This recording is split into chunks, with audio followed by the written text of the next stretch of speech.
Dear students, आज हम लोग फैक्टर्स पढ़ने वाले हैं। फैक्टर्स कौन से? जो फैक्टर्स हमारे इक्विलिब्रियम को अफेक्ट करते हैं। ठीक है, तो the main factors which affect the equilibrium of a reversible reaction are as follows. कौन कौन से हैं? Change in concentration, change in pressure, change in temperature, presence of catalyst, and last one is the presence of inert gas। inert gas introduction करेंगे। अगर inert gas को उसके reaction medium में introduce करते हैं तो क्या फ़र्क पड़ने वाला है। तो सबसे पहला फैक्टर हम डिटेल में पढ़ने वाले हैं। तो first factor is the change in concentration.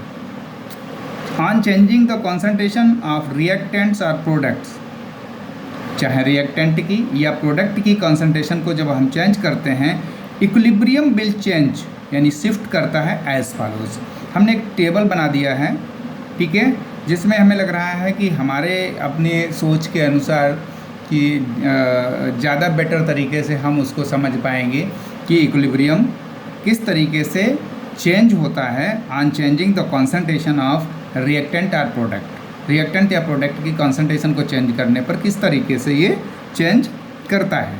तो सबसे पहले हम बात कर लेते हैं यहाँ पर concentration of reactant, concentration of products, कि मैंने टेबल बनाया हुआ है, एंड इक्विलिब्रियम शिफ्ट। क्या है? सबसे पहले हम देख रहे हैं कि कॉन्सेंट्रेशन ऑफ रिएक्टेंट को अगर हम कॉन्सेंट्रेशन को बढ़ा रहे हैं, ऊपर की तरफ एरो मतलब कंसंट्रेशन ऑफ रिएक्टेंट को इंक्रीज कर रहे हैं। किसी भी रिएक्शन में जब हम किसी भी रिएक्टेंट या रिएक्टेंट्स की कंसंट्रेशन को इंक्रीज करते हैं तो इक्विलिब्रियम जो होता है वो फॉरवर्ड डायरेक्शन को शिफ्ट कर जाता है। Then the reaction will shifted at the forward direction. तो हमने दोनों को कंपेयर करके लिख दिया यहाँ पर, concentration of reactants and concentration of products. Concentration of reactant अगर इंक्रीज करेंगे, रिएक्टेंट की कंसंट्रेशन बढ़ाएं या प्रोडक्ट की कंसंट्रेशन को कम करें। प्रोडक्ट की कंसंट्रेशन कैसे कम करेंगे? मान लीजिए N2 + 3H2 reversible 2NH3, hydrogen और अमोनिया, वो हाइड्रोजन और नाइट्रोजन रिएक्ट करके अमोनिया बना रहे हैं, है ना, अमोनिया बन रही है। अब हम ज़्यादा अमोनिया के फार्मेशन के लिए हमारे पास दो तरीके हैं। We have two ways to increase the formation of ammonia. ठीक है, दो तरीके से बढ़ा सकते हो। क्या? या तो रिएक्टेंट की कॉन्सेंट्रेशन को आप इंक्रीज करें, यानी नाइट्रोजन और हाइड्रोजन की कॉन्सेंट्रेशन को आप बढ़ा दें, बढ़ाते रहेंगे, अमोनिया का फार्मेशन बढ़ता रहेगा। This is the first way. Second वे क्या है? दूसरा तरीका क्या है कि अगर हम रिएक्शन मीडियम से अमोनिया को धीरे धीरे दूसरी जगह शिफ्ट करते रहें, अमोनिया को निकालते रहें, जो अमोनिया बन रही है वो रिएक्शन मीडियम से बाहर निकालते रहें। जब हम रिएक्शन मीडियम से बाहर निकालते रहेंगे तो हमारे प्रोडक्ट की कंसंट्रेशन डाउन होती रहेगी। तो जैसे जैसे प्रोडक्ट अमोनिया आप बाहर निकालोगे रिएक्शन मीडियम से तो अमोनिया की कंसंट्रेशन कम होगी और इक्विलिब्रियम ऑटोमेटिकली फॉरवर्ड डायरेक्शन में शिफ्ट कर जाएगा। वो चाहेगा कि ज़्यादा से ज़्यादा अमोनिया को बनाएं और हम दोबारा अपने इक्विलिब्रियम को शिफ्ट करें। तो ऐसी दशा में क्या होगा कि आप रिएक्टेंट की कॉन्सेंट्रेशन नहीं बढ़ा रहे हो, केवल प्रोडक्ट की कॉन्सेंट्रेशन को कम कर रहे हो, रिएक्शन मीडियम से बाहर निकाल रहे हो और आपका इक्विलिब्रियम राइट साइड में ऑटोमेटिक शिफ्ट कर रहा है। तो दोनों तरीके से क्वेश्चन नीट में पूछ लेते हैं कभी कभी कि अगर हम किसी रिएक्शन में कंसंट्रेशन को डिक्रीज कर रहे हैं, किसका? प्रोडक्ट का कंसंट्रेशन, तो किधर को इक्विलिब्रियम शिफ्ट करेगा? तो फॉरवर्ड डायरेक्शन में। इसी तरीके से अगर कंसंट्रेशन ऑफ द रिएक्टेंट को डिक्रीज करें या कंसंट्रेशन ऑफ द प्रोडक्ट को इंक्रीज करें, ठीक है, रिएक्टेंट के कंसंट्रेशन को घटा रहे हो और कंसंट्रेशन ऑफ प्रोडक्ट को बढ़ा रहे हो, तो ऑटोमेटिकली बैकवर्ड डायरेक्शन में, यानी प्रोडक्ट से रिएक्टेंट की तरफ आपका इक्विलिब्रियम शिफ्ट करना शुरू कर जाएगा। बात समझ रहे हैं? तो ये दो फैक्टर यहाँ पर इस तरीके से हमने आपको एरो की हेल्प से समझाने की कोशिश करी है। मेरा I hope you will understand better. ठीक है, आप अच्छे से समझ पाएंगे इसको। ज़्यादा डिटेल और थ्योरी का यूज नहीं किया है, बहुत ही शॉर्ट में समझाने की कोशिश की है कि बच्चे के दिमाग में चीज़ बैठ जाए बिल्कुल। दूसरा फैक्टर है आपका चेंज इन प्रेशर। जब हम प्रेशर को चेंज करते हैं, देखिए प्रेशर का इफेक्ट केवल और केवल किन रिएक्शंस पर होता है? जो गैस फॉर्म में होती हैं। ठीक है, तो यहाँ पर हम देख रहे हैं कि अगर हमारी किसी रिएक्शन में कल हम डेल्टा एन की वैल्यू निकाल रहे थे, तो हम देख रहे थे प्रोडक्ट माइनस रिएक्टेंट कर रहे थे और उससे हम डेल्टा एन की वैल्यू निकाल ले रहे थे। तो delta N G equal to moles of product minus moles of reactant, ये होता है। तो अगर किसी भी रिएक्शन के लिए डेल्टा एन की वैल्यू, जी मतलब गैस, ठीक है, डेल्टा एन की वैल्यू 0 है, जैसे H2 + I2 gives 2HI, product भी 2 है और रिएक्टेंट 1 + 1 भी 2 हो जाएंगे, तो 2 - 2 0 हो गया। तो यहाँ पर अगर हम देखें तो डेल्टा एन की वैल्यू 0 हो जाएगी। ऐसी कंडीशन में चाहे आप प्रेशर को बढ़ाएं चाहे आप प्रेशर को घटाएं, ठीक है, प्रेशर चेंज करने पर आपके इक्विलिब्रियम में कोई चेंज नहीं होता है, ठीक है, साफ लिखा हुआ है no change in the equilibrium, ठीक है, क्योंकि रिएक्टेंट और प्रोडक्ट के नंबर ऑफ मोल्स इक्वल हैं, इसलिए इक्वल होने की वजह से there is no change in the equilibrium. दूसरा है कि डेल्टा एन की वैल्यू जो है वो ग्रेटर है देन 0 से ज़्यादा है, यानी पॉजिटिव है, ठीक है।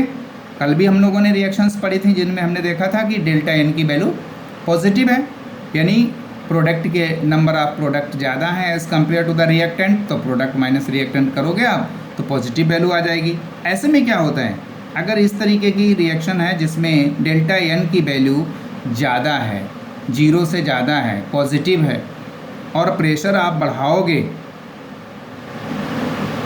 तो आपका इक्विलिब्रियम जो है वो बैकवर्ड डायरेक्शन में शिफ्ट कर जाएगा। बात समझ रहे हैं। दूसरा है आपका कि डेल्टा एन की वैल्यू कम है, अगर कम है तो क्या होगा, लेस देन 0 से कम है, माइनस में है, माइनस में है का मतलब प्रोडक्ट कम है, रिएक्टेंट ज़्यादा है, moles of product is less than that of the moles of reactant.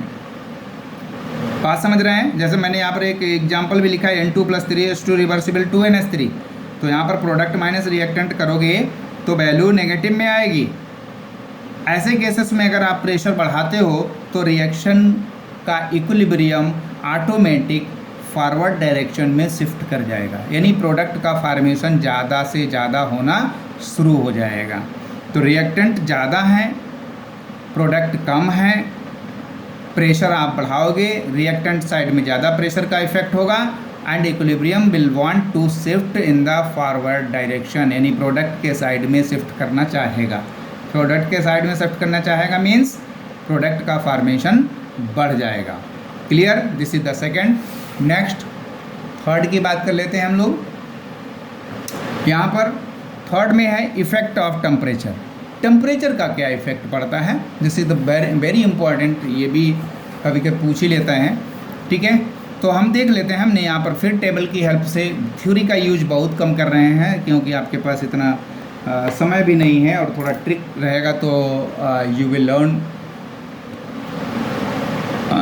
Quickly, आप लर्न कर पाओगे, क्विक आप लर्न कर लोगे उसको, जल्दी आप हेल्पफुल रहेगा आपके लर्न में, लर्निंग बेटर हो जाएगी।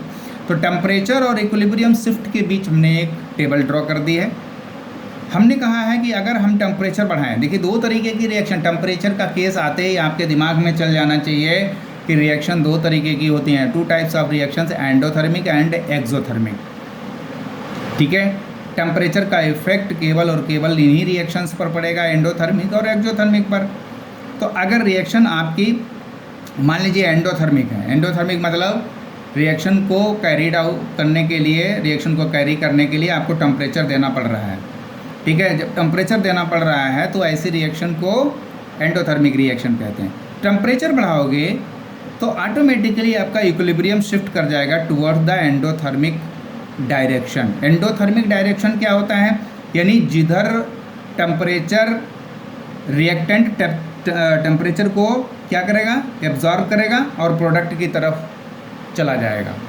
एंडोथर्मिक डायरेक्शन का मतलब है कि रिएक्टेंट अपने टेम्परेचर लेने के बाद प्रोडक्ट में कन्वर्ट हो रहा हो, उसको हम बोलते हैं एंडोथर्मिक डायरेक्शन। एंडोथर्मिक डायरेक्शन का मीनिंग होता है कि automatic reactant will absorb the energy and convert into the product, ठीक है। तो एंडोथर्मिक डायरेक्शन हो गया वो, ठीक है। अगर उसी रिएक्शन को वापस करोगे, उल्टा करोगे, तो वो एक्जोथर्मिक हो जाएगी। वही प्रोडक्ट अगर आपका टूटने लगे और रिएक्टेंट बनाने लगे तो वो एक्जोथर्मिक बन जाएगी। तो एंडोथर्मिक डायरेक्शन कौन सा होता है? जिधर रिएक्टेंट एनर्जी को एब्जॉर्ब करते हैं और प्रोडक्ट में कन्वर्ट हो जाते हैं, वो एंडोथर्मिक डायरेक्शन होता है। अगर प्रोडक्ट टूट रहा है और एनर्जी को रिलीज कर रहा है तो वो एक्जोथर्मिक डायरेक्शन हो जाएगा तुरंत। तो अगर आप टेम्परेचर बढ़ा रहे हो और रिएक्शन एंडोथर्मिक है तो ऑटोमेटिक इक्विलिब्रियम जो है वो प्रोडक्ट साइड में शिफ्ट करेगा, फॉरवर्ड डायरेक्शन में शिफ्ट करेगा टुवर्ड्स एंडोथर्मिक डायरेक्शन। का मतलब हो गया फॉरवर्ड, क्लियर हो गया बिल्कुल। ये फॉरवर्ड डायरेक्शन में बढ़ जाएगी रिएक्शन ऑटोमेटिक। अगर टेम्परेचर डाउन करोगे तो रिएक्शन ऑटोमेटिकली एक्सोथर्मिक डायरेक्शन में जाती है, जिधर टेम्परेचर रिलीज हो रहा हो उस डायरेक्शन की तरफ मूवमेंट कर जाती है। बात समझ रहे हैं? चलिए यहाँ पर हम लोग बात कर लेते हैं कि जैसे डिसोसिएशन आप कर रहे हो, कैल्शियम कार्बोनेट को आप हीट करोगे तो कैल्शियम ऑक्साइड और कार्बन डाइऑक्साइड में डिसोसिएट करेगा, ठीक है। At higher temperature equilibrium will shift toward, किधर जाएगा? Shift towards the endothermic direction. Endothermic direction कौन सी आपकी? फॉरवर्ड डायरेक्शन एंडोथर्मिक मैंने हाईलाइट किया हुआ है। जैसे ही आप इसको हीट करते हो कैल्शियम कार्बोनेट को, ऑटोमेटिक आपकी रिएक्शन फॉरवर्ड डायरेक्शन की तरफ चली जाती है। इट मीन्स कैल्शियम ऑक्साइड और कार्बन डाइऑक्साइड का फॉर्मेशन होने लगता है। तो कैल्शियम कार्बोनेट का कैल्शियम ऑक्साइड और कार्बन डाइऑक्साइड की तरफ मूवमेंट करना, डिसोसिएट होना with the absorption of heat, endothermic direction कहा जाएगा इसको। और ये एंडोथर्मिक डायरेक्शन है, that is the forward direction, ठीक है। इसी तरीके से अगर हम बात करें एंडोथर्मिक की जगह एक्जोथर्मिक हो तो एक्जोथर्मिक में रिएक्शन ऑटोमेटिक बैकवर्ड डायरेक्शन में चली जाएगी। इसका एग्जांपल छूट गया बाय द वे उस समय लिखने को, मैं लिखूंगा इसको। तो एक्जोथर्मिक कल हम लोगों ने बात की थी एंडोथर्मिक की तरफ। इसमें थोड़ा सा और आपको बता देते हैं क्या है। इक्विलिब्रियम जो कांस्टेंट के है इंक्रीजेज फॉर एंडोथर्मिक रिएक्शंस। अगर एंडोथर्मिक रिएक्शंस होती हैं तो जो के की वैल्यू होती है, इक्विलिब्रियम कांस्टेंट होता है, वो इंक्रीज करता है। एंडोथर्मिक रिएक्शंस के लिए के इंक्रीज करता है, ठीक है, K directly proportional to the temperature. Equilibrium constant is directly proportional to the temperature, temperature के डायरेक्ट प्रोपोर्शनल होता है। यानी इक्विलिब्रियम कांस्टेंट इंक्रीज करता है ऑन इंक्रीजिंग द टेम्परेचर। कौन से रिएक्शन के लिए? ध्यान रखना, एंडोथर्मिक रिएक्शन के लिए equilibrium constant is directly proportional to the temperature. इसी तरीके से देखें, इफ़ द रिएक्शन एंडोथर्मिक तो डेल्टा एच की वैल्यू कैसी हो जाती है? पॉजिटिव हो जाती है। कैसी हो जाती है? पॉजिटिव हो जाती है। पूछ लेता है, ध्यान रखिएगा। इक्विलिब्रियम कांस्टेंट के डिक्रीजेज फॉर एक्सोथर्मिक। अगर टेम्परेचर बढ़ाओगे, ठीक है, एक्सोथर्मिक रिएक्शन है तो इक्विलिब्रियम कांस्टेंट जो होता है के, वो inversely proportional to the temperature होता है। कैसा होता है? Inversely proportional to the temperature होता है, टेम्परेचर के इन्वर्सली प्रोपोर्शनल रहता है, ठीक है। के इज इन्वर्सली प्रोपोर्शनल। इसका मतलब क्या हो गया? अगर रिएक्शन एक्सोथर्मिक है तो टेम्परेचर बढ़ाने पर जो भी आपका इक्विलिब्रियम कांस्टेंट है उसकी वैल्यू डिक्रीज कर जाएगी, ठीक है। और इसके लिए डेल्टा एच की वैल्यू जो होती है वो नेगेटिव होती है, ये भी ध्यान रखना है, ठीक है। नेक्स्ट की बात कर लेते हैं यहाँ पर इफेक्ट ऑफ कैटलिस्ट। कैटलिस्ट की बात कर लेते हैं, कैटलिस्ट का क्या इफेक्ट पड़ता है। तो कैटलिस्ट के बारे में अगर हम बात करें तो कैटलिस्ट का काम क्या होता है? कैटलिस्ट जो होता है वो रेट ऑफ रिएक्शन को इंक्रीज करता है, लेकिन कैटलिस्ट फॉरवर्ड रिएक्शन को भी इंक्रीज कर देता है, जिससे बैकवर्ड रिएक्शन भी इंक्रीज हो जाती है। Rate of forward reaction as well as rate of backward reaction, दोनों रेट जो हैं वो इंक्रीज कर जाते हैं। और हमें पता है के सी और के पी क्या है, ये तो रेशियो है, ठीक है, दोनों तरफ के कॉन्सेंट्रेशन का रेशियो है। तो अगर एक तरफ कॉन्सेंट्रेशन बढ़ेगी तो फॉरवर्ड डायरेक्शन में रिएक्शन चलेगी तो फॉरवर्ड का कंसंट्रेशन बढ़ेगा, और फिर ऑटोमेटिक बैकवर्ड में जब बढ़ा देगा तो बैकवर्ड का भी कंसंट्रेशन वही बढ़ जाएगा। तो फॉरवर्ड का बढ़ेगा तो बैकवर्ड का भी बढ़ेगा, दोनों तरफ का कंसंट्रेशन अगर बढ़ ही रहा तो रेशियो तो सेम हो गया फिर, Kc की वैल्यू तो सेम हो गई। Kc तो आपको पता है कि molar concentration of the product upon reactant का रेशियो होता है। तो catalyst increase the forward as well as backward rate of reactions in the same extent, बिल्कुल सेम एक्सटेंट में बढ़ाता है। So it does not affect the equilibrium and equilibrium constant. इसलिए catalyst आपका इक्विलिब्रियम को भी अफेक्ट नहीं करता है, ये भी ध्यान रखना है कि ऐसा नहीं कि इक्विलिब्रियम को इफेक्ट करता और इक्विलिब्रियम कांस्टेंट को भी इफेक्ट नहीं करता है। दूसरा है प्रेजेंस ऑफ इनर्ट गैस। अब इनर्ट, इसमें थोड़ा सा टेबल बनाया है लेकिन टेबल थोड़ा सा डिस्टर्ब हो गया।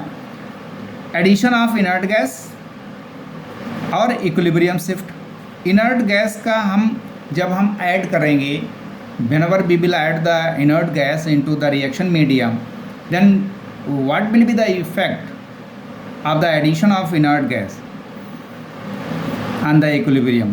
इक्विलिब्रियम पर क्या फ़र्क पड़ेगा इसका, ये हमें स्टडी करना है। तो addition of inert gas equilibrium से एट कांस्टेंट वॉल्यूम पर और एट कांस्टेंट प्रेशर पर। अगर वॉल्यूम कांस्टेंट कर रहे हो आप, एट कांस्टेंट वॉल्यूम पर इनर्ट गैस इफेक्ट वो कर रहे हो, इंट्रोड्यूस कर रहे हो, ठीक है। वॉल्यूम को कांस्टेंट कर दिया, कांस्टेंट रखा और एडिशन कर दिया हमने इनर्ट गैस का, इक्विलिब्रियम पर कोई फ़र्क नहीं पड़ेगा। There is no change, no effect. But at constant pressure, pressure को कांस्टेंट करके हम, ठीक है, प्रेशर को कांस्टेंट किया और इनर्ट गैस को हमने इंट्रोड्यूस करा दिया। Whenever we will introduce the क्या inert gas at constant pressure, तब क्या होने वाला है, equilibrium will shift lower volume to the higher volume. Lower volume मतलब जिधर रिएक्शन में रिएक्टेंट और प्रोडक्ट में जिसका वॉल्यूम कम होगा उधर से ज़्यादा वॉल्यूम की तरफ ऑटोमेटिकली आपकी रिएक्शन शिफ्ट करना शुरू कर जाएगी। बात समझ रहे हैं? तो lower volume to the higher volume की तरफ ऑटोमेटिकली रिएक्शन शिफ्ट करेगी, बहुत इंपॉर्टेंट है। और यहाँ से इनसे क्वेश्चन एराइज होता है क्योंकि अब ज़्यादातर एसर्जन रीजन टाइप के क्वेश्चंस भी आते हैं और कुछ क्वेश्चंस इस तरीके के आते हैं, इनमें 3 से 4 कॉन्सेप्ट को ही पूछ लेता है कि कौन सा इसमें करेक्ट है।